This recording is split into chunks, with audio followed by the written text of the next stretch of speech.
N'oubliez donc pas que la capacité à réfléchir est bien plus importante que la capacité à mémoriser des faits. Vous n'aurez peut-être pas un score parfait à l'examen, mais je suis sûre que vous aurez une façon unique de penser.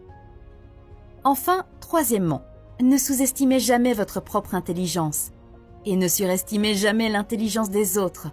Ne vous sous-estimez pas. Concentrez-vous sur vos atouts. Une autre excuse courante concerne l'âge. Où que l'on soit dans la vie, il arrive un moment où l'on doit souffrir d'une excuse liée à l'âge ou entendre quelqu'un s'en plaindre. Cette excuse a fermé la porte de réelles opportunités à des milliers de personnes. Ils pensent qu'ils sont trop vieux ou trop jeunes, alors ils ne prennent même pas la peine d'essayer. Par exemple, disons que vous avez 40 ans et que vous voulez créer votre propre entreprise.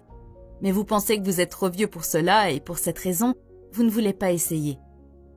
Avant que vous n'abandonniez complètement, permettez-moi de vous poser quelques questions. Si je vous demande quel est l'âge moyen auquel nous commençons à être productifs dans la vie, vous répondrez probablement que c'est l'âge de 20 ans, n'est-ce pas? Vous conviendrez que c'est l'âge auquel la plupart d'entre nous commencent à travailler et à produire quelque chose. Ok, laissez-moi vous poser une autre question. Quel est l'âge moyen auquel la vie productive d'une personne se termine? Vous répondrez probablement que c'est à 70 ans. Il y a beaucoup de gens qui sont productifs même après 70 ans, mais convenons que c'est à 70 ans. Sur la base de vos réponses, nous pouvons dire qu'au total, vous avez 50 ans pour être productif. 70 moins 20 égale 50. Maintenant, si vous avez 40 ans, cela signifie que vous n'avez passé que 20 ans et qu'il vous reste encore 30 ans à être productif.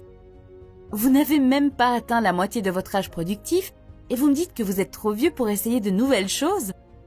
Vous ne me faites peut-être pas confiance, mais j'espère que vous avez encore confiance dans les mathématiques. Partie 2.